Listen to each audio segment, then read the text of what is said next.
Bonjour, je m'appelle Valentina Schiattarella, je suis linguiste et je travaille sur la langue siwi. Je vais tout de suite vous présenter quelques aspects de cette oasis, de sa langue et de ses locuteurs à travers les résultats obtenus par mon projet de documentation. Siwa est une oasis située dans le désert occidental, connue depuis l'Antiquité pour le temple d'Amon et visitée par la suite par Alexandre le Grand. L'oasis se trouve en Égypte, pays majoritairement arabophone qui compte plus de 100 millions d'habitants. Le siwi, ou Jelani Siwan, est donc une langue minoritaire. Il fait partie de la famille des langues berbères ou amazighes. L'oasis est habité par environ 30 000 personnes. La majorité des siwis sont bilingues car ils parlent à la fois siwi et arabe bédouin et ou égyptien. L'oasis héberge aussi une communauté d'Arabes bédouins et un nombre important de personnes provenant d'autres parties de l'Égypte. L'oasis se trouve dans une dépression et elle est très proche de la frontière libyenne.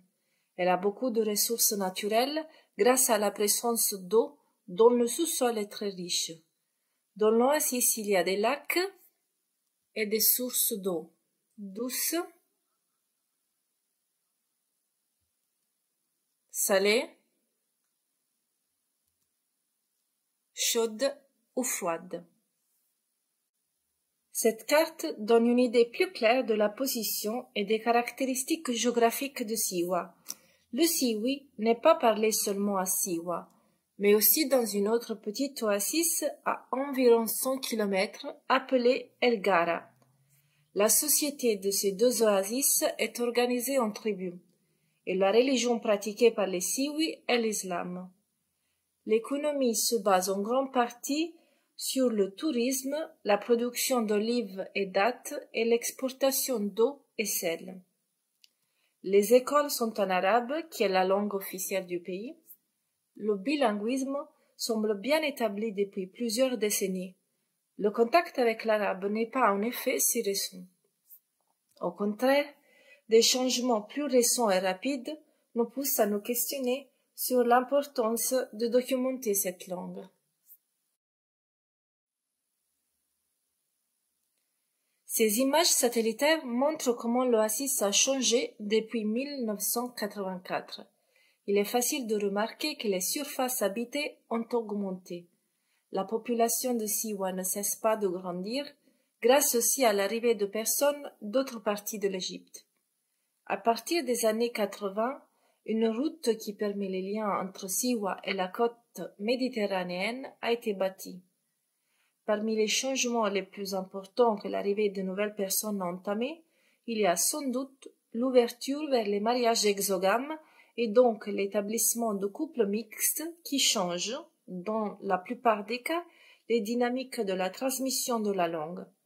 Le plus souvent, ce sont des hommes arabophones qui se marient avec des femmes siwi, mais l'inverse est aussi possible. Le siwi, comme dit auparavant, est une langue berbère ou amazigh. Les zones en gris de cette carte représentent les langues berbères. Leur classification n'est pas simple, mais pour donner une idée, on peut dire qu'il y a des groupes bien distincts des autres, comme celui du Zenaga à l'ouest, des langues touareg au sud, des variétés parlées dans le Maroc central et méridional, le kabyle en Algérie, les variétés libyennes de Radames, Djebel Nefoussa et Ojila, et puis il y a un continuum de langues parlées au Maroc, Algérie, Tunisie et Libye, appelées langues zénètes. Le siwi est le point le plus à l'est de la berbérophonie. Les études plus récentes estiment que les variétés plus proches sont celles parlées, ou mieux, qui étaient parlées, dans les oasis berbérophones du Fezzan, une des 3 régions qui constituent la Libye. Les travaux dans les dernières années sur le siwi ne manquent pas. Il y a des esquisses grammaticales, une étude sur la phonologie, sur le contact avec l'arabe, mais aussi un recueil de textes descriptifs et narratifs, juste pour en citer les plus récents. Néanmoins, beaucoup reste encore à faire, et pour ma recherche, j'ai décidé d'opter pour une approche qui prévoit à la fois la description et la documentation de la langue. La documentation linguistique est une approche suivie souvent par les linguistes qui s'occupent de langues minoritaires, en danger et ou peu décrites. Elle permet de collecter des enregistrements de discours spontanés ou semi-spontanés afin d'avoir un corpus le plus représentatif possible d'une langue. Ces enregistrements peuvent être archivés, diffusés et utilisés dans le futur par les locuteurs même s'ils le souhaitent.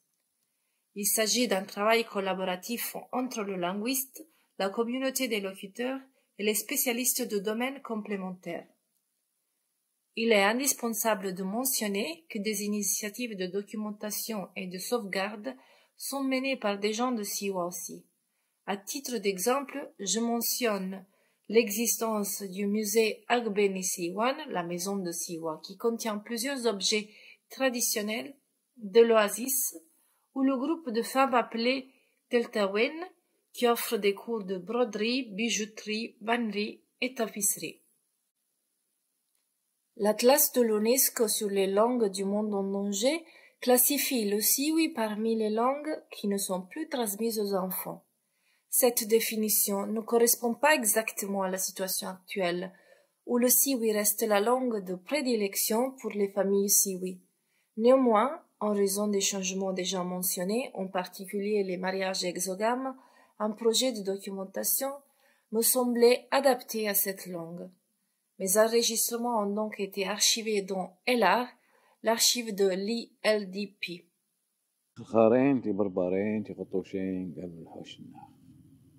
Vous venez juste d'écouter la formule initiale des contes, répétée à chaque fois qu'une conteuse ou un conteur commence sa narration.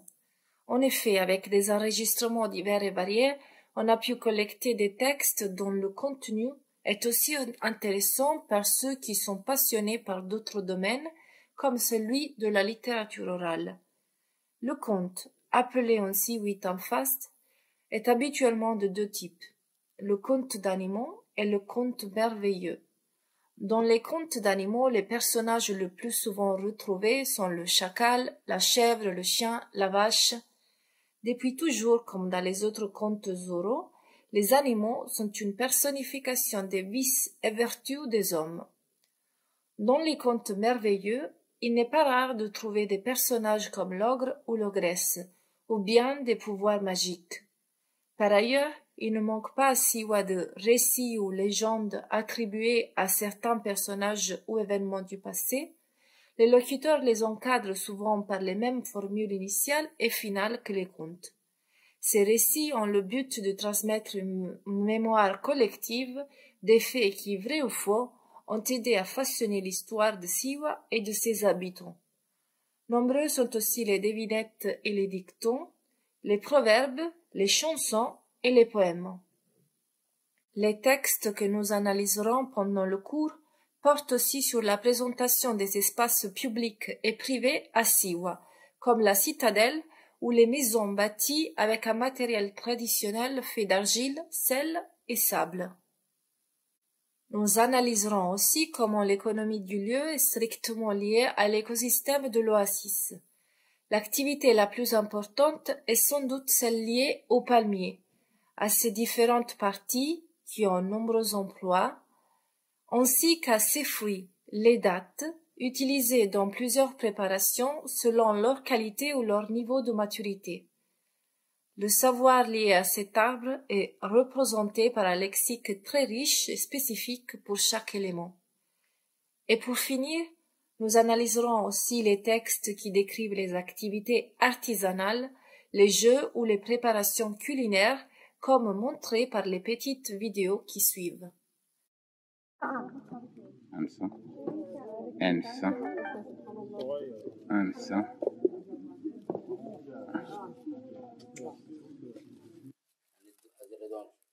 شغل تلتاون يا عارفني يعني ما كيعمر أدري وين أدري ينقص قيدن يساوي طنت هذا شغل تلتاون قد شغل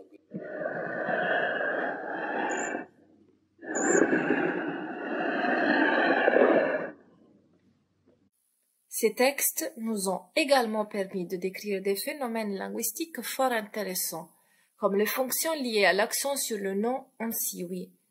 Tout d'abord, il faut noter qu'en siwi, il n'y a pas d'article défini ou indéfini, et un nom comme Agben peut être traduit à la fois par une maison et la maison. Mais l'accent joue un rôle dans la référence du nom. Si d'une part il y a des langues comme le français où l'accent tombe toujours sous la dernière syllabe, d'autres langues comme l'italien ont un accent plus libre. Mais en siwi, un même nom peut avoir l'accent sur la dernière ou avant-dernière syllabe, comme talti ou talti, qu'on traduit par femme. Voyons ensemble cet exemple pris en compte. Quand le chacal est introduit dans le récit pour une première fois, l'accent tombe sur la dernière syllabe, azidi, qu'on traduira par un chacal. Quand il est mentionné une deuxième fois, l'accent est sur l'avant-dernière syllabe, azidi, qu'on traduira par le chacal. Celle-ci est une des fonctions possibles liées à ce déplacement de l'accent. Il y en a bien d'autres qu'on verra ensemble pendant le cours. Un autre aspect intéressant de la grammaire du siwi concerne les démonstratifs. Les démonstratifs ont la fonction de localiser les référents dans l'espace ou dans le discours. Je dirais par exemple « ce garçon et cette fille » pour indiquer un garçon et une fille qui sont proches du locuteur ou un garçon et une fille dont on vient de parler. La forme différente « ce » pour garçon et « cette » pour fille dépend du fait que garçon est un nom masculin et fille est un nom féminin. En siwi, les démonstratifs ne changent pas seulement par rapport au genre des noms auxquels ils se réfèrent, mais ils peuvent aussi avoir des suffixes différents. On peut avoir les suffixes a, aya, et donc dawa, dawaya, tata, tataya, mais aussi les suffixes ok, om, erwen, et donc dawok, tatok, dawom, tatom, dawerwen, taterwen. Ces deux séries de suffixes sont utilisées pour des fonctions très différentes. Mais maintenant, concentrons-nous sur la deuxième. Quand est-ce qu'on utilise ok, om ou erwen? Voyons-le ensemble à travers un exemple pris en compte. La protagoniste prend ses enfants et va chez un homme, le gardien d'un jardin. Vu que la conteuse s'adresse à un homme, le démonstratif a le suffixe ok, dawok. Si elle s'adressait à moi, qui suis une femme, le suffixe utilisé aurait été om, dawom. Pour deux ou plus personnes, erwen, dawerwen. Je termine par mentionner aussi d'autres caractéristiques du siwi. L'influence de l'arabe est très importante à niveau grammatical et lexical. Ce contact précède la phase où les siwi ont commencé partiellement ou entièrement à être bilingues. Le système verbal est aspectuel et compte plusieurs thèmes verbaux. Pour une langue qui a un système verbal aspectuel, l'indication du temps passé, présent ou futur, comme on la retrouve en français ou en italien par exemple, n'est pas pertinente. Le berbère a une caractéristique concernant les noms appelés opposition d'état.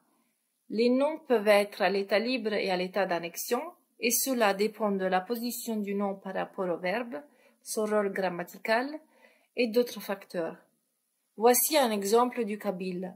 Adrar, traduit par montagne, est à l'état libre, et Wadrar à l'état d'annexion. En siwi, cette distinction est absente, et cela a comme conséquence la nécessité d'avoir un ordre des mots plus strict quand les deux arguments du verbe sont exprimés lexicalement, comme dans l'exemple suivant où le sujet, dans ce cas les gens, précède le verbe transitif, alors que l'objet direct, dans ce cas leur maison, suit le verbe. J'espère avoir attiré votre attention en raison du fait que, en étant le point le plus à l'est de la zone où les langues amazighes sont parlées, la connaissance de Siwa et de sa langue permet d'avoir une vision plus complète de cette famille linguistique. À travers la langue siwi, on peut avoir un aperçu de la culture qu'elle véhicule. Sa documentation permet de décrire aussi ses aspects linguistiques moins connus ou typologiquement plus rares, en montrant une des nombreuses possibilités de fonctionnement des grammaires humaines. Elle permet aussi de mettre à disposition des locuteurs des enregistrements audio et vidéo. Le cours introduira les participants aussi à d'autres types de sources de domaines différents s'ils le souhaitent. Il y a plusieurs études qui portent sur des aspects de sociolinguistique, d'histoire et archéologie, d'ethnoécologie et d'anthropologie. Voici une liste très peu exhaustive de ces travaux. Je remercie énormément les gens de Siwa que vous avez vus ou écoutés pendant cette petite présentation, ainsi que tous ceux qui ont partagé leurs connaissances avec moi pendant mes séjours dans l'Oasis. Et je vous remercie également de votre attention.